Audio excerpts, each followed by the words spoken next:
বাণিজ্য, এসব তো ফাইজলামি কথাবার্তা। এগুলো আওয়ামী লীগের চরিত্র, আওয়ামী লীগ এগুলো বলেছে। আপনাকে কে বলার অনুমতি দিয়েছে? বিএনপির কোন নেতা কর্মী, কোন আলেম, কারি, মুয়াজ্জিন, হাফেজ, ইসলামিক কোন স্কলারের বিরুদ্ধে বক্তব্য দিতে পারে না। এটা স্ববিরোধী। কারণ বিএনপি একটি মহাসমুদ্র। এই দলের মধ্যে সমগ্র জাতের প্রজাতের মানুষ থাকবে। আমার আদর্শের বিরুদ্ধেও একজন ব্যক্তি সামনে এসে বলবে। এই যেমন রহমানী ভাই এখানে বসা আছে, উনি আমাদেরকে তুলাধনা করবে, উনি আলেম, ওনার দায়িত্ব। সেটা আমাকে সহ্য করতে হবে, শুনতে হবে। কারণ আমি পলিটিশিয়ান, আমি তো তার সাথে কাউন্টারে যাব না। কিন্তু এরকম কিছু কিছু ব্যক্তি আজকের এই আলেমদেরকে বিতর্কিত যদি করতে চায়, তারা কখনোই সফল হবে না। বিএনপি সরকার গঠন করলেও অন্য এমপি হতে পারবে না। কারণ বাংলাদেশের প্যাটার্ন চেঞ্জ হয়ে গিয়েছে এক রাজাকার শব্দ উচ্চারণ করার কারণে। আসসালামু আলাইকুম প্রিয় দর্শক, বিএনপির দলের যে বর্তমান পরিস্থিতি এবং তাদের যে কার্যকলাপ চলছে সেগুলো কি আসলে এমনই থাকবে? অর্থাৎ দখলদারিতা বা বিভিন্ন জায়গায় যে তাদের নামে যে উঠে আসছে চাঁদাবাজির কথা, সেগুলো কি চালু থাকবে নাকি পরিবর্তন হবে? এবং পরিবর্তন হলে কার দ্বারা সেগুলো পরিবর্তন হওয়া সম্ভব?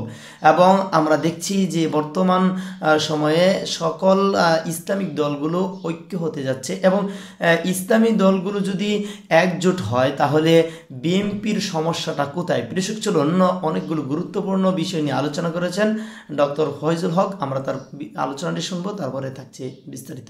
এক রাজাকার শব্দ উচ্চারণ করার কারণে শেখ হাসিনার সমগ্র লঙ্গি জাঙ্গা সব সহ পালাতে হয়েছে। বাংলাদেশে গণভবনে তিনি থাকতে পারেন। শেখ হাসিনা যেটা চালু করেছে, বিএনপি কে আসলেও সেটা আবার চালু করতে হবে। ধান্দাবাজির জায়গা পান না, কাকে চালু করবেন? আপনি কি মনে করেন যে সালাউদ্দিন কাদের চৌধুরী আমার দলের নেতা, বিএনপির নেতা, তাকে কোনোভাবে ন্যায়সঙ্গতভাবে ফাঁসি দেওয়া হয়েছে? কখনোই নয়। তাকে অন্যায়ভাবে ফাঁসি দেওয়া হয়েছে। দেলোয়ার হোসেন সাঈদীকে অন্যায়ভাবে মৃত্যুর কোলে ঢুলে দেওয়া হয়েছে। তারপরে গোলাম আজম বলেন, কাদের মোল্লা বলেন, নিজামী বলেন, এর একটা মানুষের নামে ৭১-এর মুক্তিযুদ্ধের বিরোধের কোনো খাতায় ছিল না। তার মানে কি এই মানুষগুলোকে আবার নতুন করে ফাঁসি দিতে আপনার মন চাচ্ছে? দেশনেত্রী বেগম খালেদা জিয়াকে বলে ঐক্যের মহাপ্রতীক। শুধু প্রতীক নয়, বাংলাদেশে একজন মাত্র ব্যক্তি আছে যার নামের উপর ভিত্তি করে বিএনপি বলেন, জামাত বলেন, চরমনাই বলেন, হেফাজত বলেন, যে কোনো ব্যক্তি তাকে সম্মান করে এখনো তার কাছে আসবে, বসবে। দেশের প্রয়োজনে, গণতন্ত্রের প্রয়োজনে তিনি কিন্তু এখনো নেতৃত্ব দিতে সক্ষম। সেটাই আমাদের সবচেয়ে বড় অ্যাচিভমেন্ট। হেলিকপ্টারে যায়, লাখ লাখ টাকা ইনকাম করে। আলেমদের কাজ হচ্ছে এগুলো ব্যবসা বাণিজ্য, এসব তো ফাইজলামি কথাবার্তা। এগুলো আওয়ামী লীগের চরিত্র, আওয়ামী লীগ এগুলো বলেছে। আপনাকে কে বলার অনুমতি দিয়েছে? বিএনপির কোন নেতা কর্মী, কোন আলেম, কারি, মুয়াজ্জিন, হাফেজ, ইসলামিক কোন স্কলারের বিরুদ্ধে বক্তব্য দিতে পারে না। এটা স্ববিরোধী। কারণ বিএনপি একটি মহাসমুদ্র। এই দলের মধ্যে সমগ্র জাতের প্রজাতের মানুষ থাকবে। আমার আদর্শের বিরুদ্ধেও একজন ব্যক্তি সামনে এসে বলবে। চরমনাইয়ের পীরের সাথে ডাক্তার শফিকুর রহমান সাহেবের সাথে বৈঠক হয়েছে, খারাপ কি? ওনার দেশের প্রয়োজনে কথা বলুক, জাতির প্রয়োজনে কথা বলুক, নেতৃত্ব দিক। আওয়ামী লীগ এই দেশে আসতে পারবে না। আওয়ামী লীগের অবর্তমানে এই দেশে বিরোধী দল দরকার আছে, সরকারি দল দরকার আছে। অতএব আমাদের মধ্য থেকেই যদি কেউ সরকার গঠন করে এবং বিরোধী দল হয়, সেটা তো আমাদেরই অ্যাচিভমেন্ট। এই আলেমরা যদি সংসদের প্রধান বিরোধী দল হয়, সেটা তো আমাদেরই অ্যাচিভমেন্ট।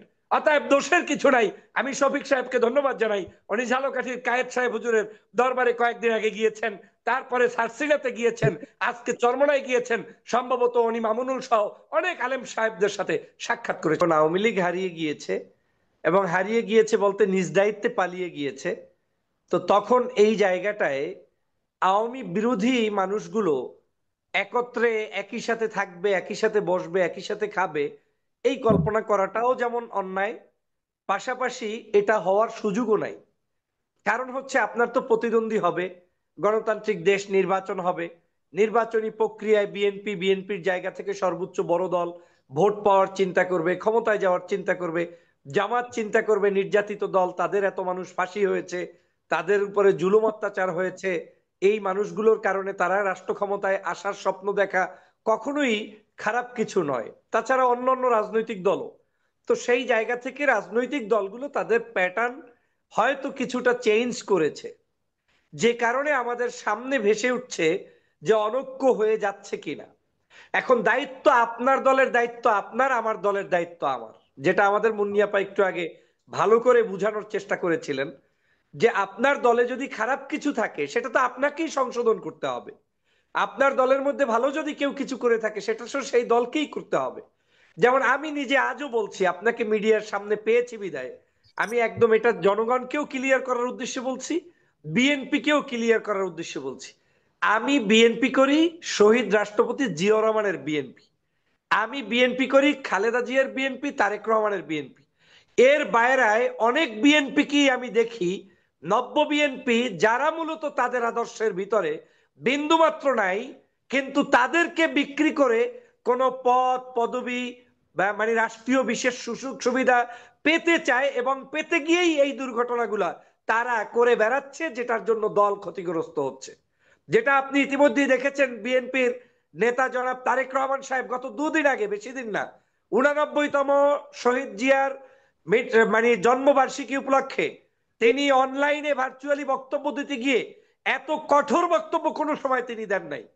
তিনি বারবার বলেছেন আপনাদেরকে জনগণের কাছে যেতে হবে, জনগণ ডিসাইড করবে যে কে আসবে কে আসবে না। এমনকি তিনি ইঙ্গিত দিয়ে বলেছেন আগামী নির্বাচন এত সহজ হবে না, বিএনপি ক্ষমতায় আসবে আসবে না এর কোনো নিশ্চয়তা নাই, অতএব জনগণের কাছে যেতে হবে। এবং তারা বলেছেন আপনারা এমন কিছু কাজ করবেন না যাতে বিএনপি ক্ষমতায় আসতে কিংবা বিএনপি সরকার গঠন করতে বাধাগ্রস্ত হয়। তার মানে দলের যে দায়িত্বে আছেন তিনি চাচ্ছেন না এই দেশে চাঁদাবাজ হোক, সন্ত্রাস হোক, কোন আলেমের বিরুদ্ধে বক্তব্য দিন।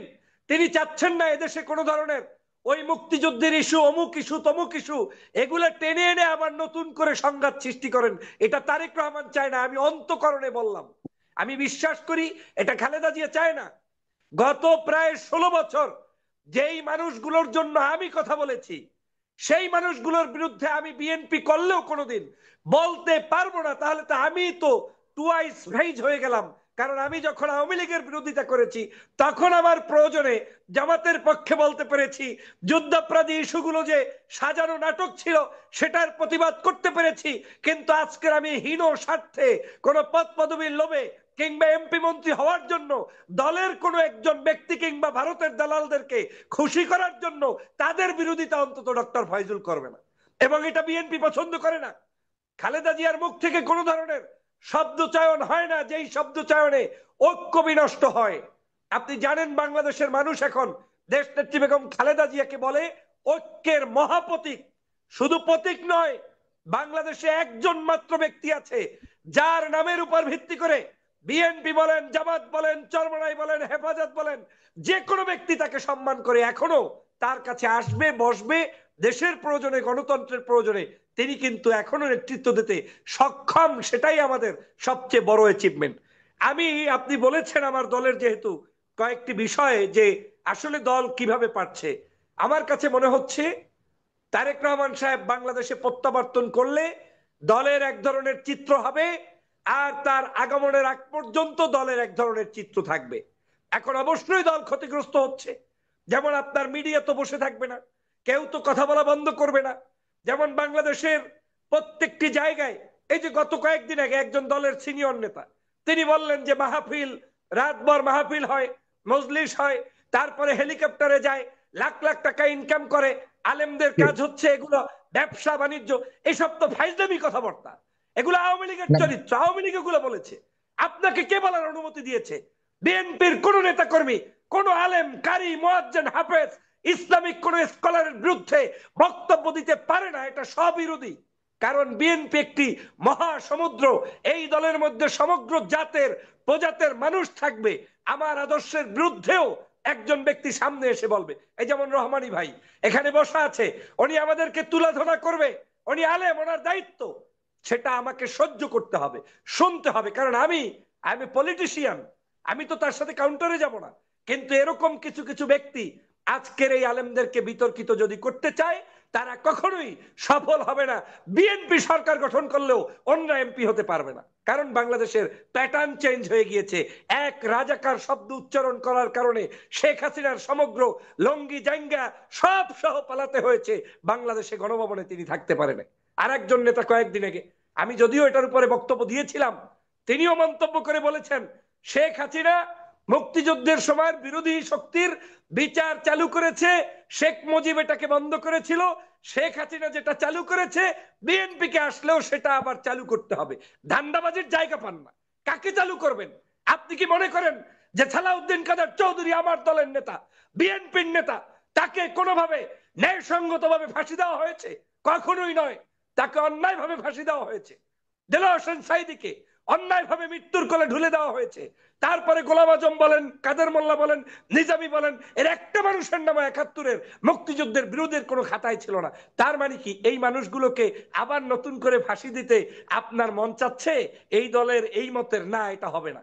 বিএনপির রাজনীতি হবে উদার গণতান্ত্রিক ৩১ দফা দাবি, যেটা তারেক রহমান সাহেব দেশবাসীকে বারবার বলার চেষ্টা করছেন। সংস্কার এই বাংলাদেশে সর্বপ্রথম কিন্তু এই তারেক রহমান সাহেব নীতিগতভাবে সংস্কারের প্রস্তাব দিয়েছেন। তিনি কিন্তু ঐক্য ধরে রাখতে চাচ্ছেন। আমি জানি না কোন কারণে বিভিন্ন উপায়ে এই জায়গায় বিভিন্ন ধরনের অনৈক্য হচ্ছে। আপনি দেখেন বাংলাদেশের যদি কোনো আলেম এখন ঐক্যবদ্ধ হয়, তাতে আমার আপনার জেলাসির কি আছে বলেন? আলেমরা এত ১৬ বছর পর্যন্ত আমরা বললাম আলেমরা বসতে পারে না, আলেমরা খাইতে পারে না।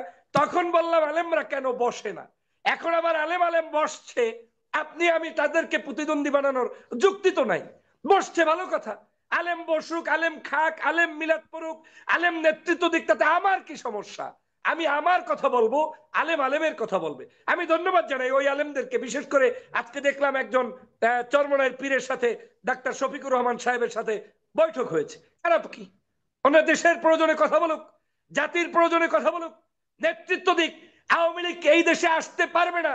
আওয়ামী লীগের অবর্তমানে এই দেশে বিরোধী দল দরকার আছে, সরকারি দল দরকার আছে। অতএব আমাদের মধ্য থেকেই যদি কেউ সরকার গঠন করে এবং বিরোধী দল হয়, সেটা তো আমাদেরই অ্যাচিভমেন্ট। এই আলেমরা যদি সংসদের প্রধান বিরোধী দল হয়, সেটা তো আমাদেরই অ্যাচিভমেন্ট। অতএব দোষের কিছু নাই। আমি শফিক সাহেবকে ধন্যবাদ জানাই। উনি ঝালকাঠির কায়েদ সাহেব হুজুরের দরবারে কয়েকদিন আগে গিয়েছেন, তারপরে সারসিনাতে গিয়েছেন, আজকে চরমনায় গিয়েছেন। সম্ভবত উনি মামুনুল সহ অনেক আলেম সাহেবদের সাথে সাক্ষাৎ করেছেন। অন্যরা ওনাদের রাজনীতি করবে, তাদেরকে সেই জায়গায় আমি মনে করি জিয়াউর রহমানের সত্যিকার যে আমার যে মন্তব্য ছিল সেটি হলো যে এখন যে প্রাপ্তি, যে ২৪-এর আগে, জুলাই আগস্টের আগের যে চাহিদা, যে প্রত্যাশা, এখন যে প্রাপ্তি, এর মধ্যে বিভিন্ন দলের ভূমিকা নিয়ে তর্ক বিতর্ক রয়েছে। সেই জায়গাতে আপনি বিএনপির ভূমিকা নিয়ে, জামাত ইসলামের ভূমিকা নিয়ে আপনার কোনো খুব ছোট্ট পর্যবেক্ষণ আছে কিনা? শেষ করতে হবে। আমি প্রথমত মনে করি বিএনপি কে চাঁদাবাজ হিসাবে আখ্যায়িত আপনি করার সুযোগ নাই, নাম্বার ওয়ান। এখন আপনি বলতে পারেন কেন নাই? বাংলাদেশের প্রেক্ষাপটে আওয়ামী লীগের এটাই একটা মহাপরিকল্পনা। হাজার হাজার কোটি টাকা লোপাট করে তারা চলে গিয়েছে। চাঁদাবাজ যদি বলেও থাকেন, আমি ধরে নিলাম বিএনপি চাঁদাবাজি করছে, ভালো কথা। কোথায় কোথায় করছে? যেই জায়গায় নৌকার লোকেরা টিকিট ছাপাইছে, সেই টিকিট ছাপানো গুলো আরেকজনে হয়তো স্যাঁচরা কোনো পাতি নেতা এটা শুরু করেছে, যেটা বিএনপির কোনো দায়িত্বের মধ্যে পড়ে না। তারা এটাকে সম্পূর্ণভাবে নিষিদ্ধ করেছে, বহিষ্কার করেছে। তারপরেও তর্কের খাতিলে যে হ্যাঁ কিছু কিছু জায়গায় এই কাজ করেছে। কত হাজার কোটি টাকা সেখানে লোপাট হয়েছে বলেন? স্বাচ্ছন্দ্যে কত জায়গায় লোপাট হয়েছে? এটা আওয়ামী লীগের পরিকল্পনা। আমাদের কোন জায়গায় বক্তব্যের মধ্যে চাঁদাবাজ, রক কাটা, ওই যুদ্ধপরাধী, যুদ্ধ মুক্তিযোদ্ধা বিরোধী এই কোন শব্দ চয়নই করা উচিত নয়। কারণ এই শব্দ চয়নগুলো জাতীয় ঐক্য বিনষ্ট করবে। বিএনপির এই কাজগুলোতে অবশ্যই দলের সম্মান নষ্ট হয়। বিএনপি সে ব্যাপারে সর্বোচ্চ সজাগ দৃষ্টি রাখছে। তবে আমি মনে করি এটা পর্যাপ্ত নয়। যেটা মুন্নী চৌধুরী ইতিমধ্যেই বলেছেন যে বিএনপির ত্যাগী নেতা কর্মীদেরকে মূল্যায়ন করতে হবে, বিএনপির ভোকালদেরকে, বিএনপিদেরকে ক্যারি করতে হবে। বাংলাদেশের শুধুমাত্র আজকের কে ক্ষমতায় আসলো না এটার উপর ভিত্তি করে একদিনের ডিসিশন নিয়ে কারোর সাথে শত্রুতা করা যাবে না। আপনি ক্ষমতায় টিকে থাকতে হলেও এই জামাত, চরমনাই, হেফাজত, আলেম ওলামা, ইমাম, কারি, মুয়াজ্জিন, ডান বাম সবাইকে লাগবে। অতএব জাতীয় ঐক্য বিনষ্ট হয় এমন কোন কাজ আমার দল যেমন করবে না, আবার এই দলের মধ্যে উদারতা এমন থাকতে হবে যে একজন আজহারি কোন একটা শব্দ চয়ন করে কাকে কি ইঙ্গিত করছে ওইতে আপনার একেবারে তালপট্টি গরম হয়ে গেলে চলবে না। কারণ এদেশের প্রত্যেকটি মানুষ স্বাধীনভাবে কথা বলবে, যে জন্য আমরা ১৬ বছর লড়াই করেছি।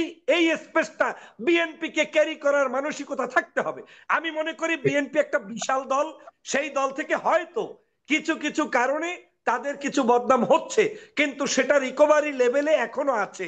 এমন হতাশ হওয়ার কিছু নাই যে একদম বিএনপি ভেনিশ হয়ে যাচ্ছে, দেশ থেকে চলে যেতে হবে, তেমনটা নয়। তবে আলেম ওলামা এবং ইসলামিক পার্টির নেতাদেরকেও আমি অনুরোধ করব, আগামীর বাংলাদেশকে যদি গঠন করতে হয়, বাংলাদেশের জুলুম অত্যাচারের শিকার হওয়া প্রত্যেকটি মানুষকেই স্বীকৃতি দিতে হবে। যেমন আমি ইতিমধ্যে আপনাকে দিলাম বুঝতে এই পেরেছি, যে বুঝতে ফাঁসির পেরেছি। কাস্টে 13 সাল, না আমি একটু শেষ করছি 30 সেকেন্ড, আপনি বলেন। এই যে ফাঁসির কাস্টে যারা ঝুলেছে তাদেরকেও স্বীকৃতি আমি যেমন দিতে হবে, আবার পাশাপাশি দেশনেত্রী বেগম খালেদা জিয়া জেলের মধ্যে বন্দী ছিলেন, তার উপরে অত্যাচার হয়েছে, জুলুম হয়েছে, বিএনপির নেতাকর্মী লিফলেট বিতরণ করতে গিয়ে পর্যন্ত তারা মৃত্যুর কোলে ঢুলে পড়েছে, হত্যা করেছে, যেটা মুন্নিয়াপা বললেন প্রায় ঝাঁঝরা করা হয়েছে, শত শত গুলি করে আমার দলের নেতাকর্মীদেরকে। অতএব এই দেশে প্রত্যেকটি রাজনৈতিক দলের মধ্যে আরেকটি অন্তত পক্ষে আগামী 5 বছর শান্তিপূর্ণ সহ অবস্থান নিশ্চিত করা, এটা আমাদের দায়িত্ব। আর বড় দল হিসেবে আমার দলের দায়িত্ব সবচাইতে বেশি। আপনি যদি কাছে না যান, কাছে না ডাকেন, আর দূরে বৈশা পিছনে পিছনে বললেন চরমনের পীর আমার না, জামাত ইসলাম আমার না, অমুকে আমার না, তাহলে তো বাংলাদেশে কেউই আপনার থাকবে না। আমি মনে করি সবাইকে কাছে টানতে হবে, তারা স্বাধীনভাবে নির্বাচন করলেও কাছে ডাকতে হবে, দূরে বসে নির্বাচন করলেও কাছে ডাকতে হবে, আওয়ামী বিরোধী জায়গায় ঐক্যবদ্ধ থাকতে হবে। এবং সর্বশেষ বলতে চাই, এই যে সমন্বয়করা, তাদেরকেও স্নেহ করতে হবে। তাদেরকে কুটনামি করে তাদের ভিতরে আক্রান্ত করা, কারো মাধ্যমে ক্ষতি করা, কিংবা তাদের উপরে জুলুম অত্যাচার নতুন করে চালু করার পায়তারা করা, এটা হবে ষড়যন্ত্রবাদীদের রাজনীতির ও নমুনা। এটা কোনোভাবে সম্ভব নয়। উচিত হবে তাদেরকেও ডেকে, আসো আমরা দেশ গঠন করি, আসো তোমরা তোমাদের দল গঠন। প্রিয় দর্শক, শুনছিলেন ডক্টর ফয়জুল হকের বক্তব্যটি এবং বুঝতে পেরেছেন বিএনপির সমস্যাটি কোথায়। বিএনপি কিন্তু এখন যে তাদের যে দলের যে একটি চরিত্র, অর্থাৎ তাদের যে কার্যকলাপ চালাচ্ছেন তারা, সেগুলো কিন্তু দলের ভিতরে অর্থাৎ নেতৃত্ব দেওয়ার মতো লোক না থাকার কারণে, অর্থাৎ তারেক রহমান অথবা বেগম খালেদা জিয়া তিনি কিন্তু অসুস্থ এবং তারেক রহমান দেশের বাইরে রয়েছেন। সেই সুযোগটি কিন্তু বিএনপির কিছু নেতাকর্মীরা তারা কাজে লাগাচ্ছেন এবং সেই সুযোগেই কিন্তু তারা বিভিন্ন জায়গায় চাঁদাবাজি এবং দখলদারিতা চালাচ্ছেন, বা তারা নিজেদের কন্ট্রোলে সব কিছু নিয়ে যাওয়ার চেষ্টা করছেন, ঠিক যেন আওয়ামী লীগের মতো। তবে এগুলো সবাই যে করছে তা নয়, বরং দলের কিছু সুবিধাভোগী লোক যারা সবসময় সুবিধার পিছনে ঘুরেছে, যেদিকে সুবিধা সেদিকেই তারা ছুটেছে, তারাই কিন্তু এই কার্যকলাপগুলো চালাচ্ছেন। অর্থাৎ তারেক রহমান যদি দেশে ফিরে আসেন, হয়তো এগুলো পরিবর্তন হওয়া সম্ভব বা পরিবর্তন হয়ে যাবে, আমরা আশা করি। দর্শক, সবচেয়ে গুরুত্বপূর্ণ বিষয় সেটি হলো যে আলেম সমাজ এক হতে যাচ্ছে, বা রাজনীতিবিদ যত ইসলামিক দল রয়েছে সেই দলগুলো এবার এক হওয়ার যে জোট হওয়ার যে ডাক দিয়েছেন, অর্থাৎ জোট শুধু নয় বরং একসাথে এক সারিতে তারা আগামী বাংলাদেশকে এগিয়ে নিতে চান এবং নির্বাচন করতে চান। এবং সবচেয়ে তাদের যে এই মনোবলটি জেগেছে যে আমরা সংসদে যাওয়ার জন্য আমাদের এক হওয়াটা জরুরি। অর্থাৎ যদি আমরা নেতৃত্ব দেওয়ার যদি আমাদের ইচ্ছা থাকে বা ইসলামকে প্রতিষ্ঠিত করার ইচ্ছা থাকে, তাহলে আমরা বিভিন্ন দলে বিভক্ত হয়ে এটা সম্ভব নয়। এটি আলেম সমাজ বুঝতে পেরেছে যে এটি আসলে বাংলাদেশের মুসলিম ভাই বোনদের জন্য আমি মনে করি এটি একটি ভালোর দিকে সিদ্ধান্ত নেওয়া হচ্ছে।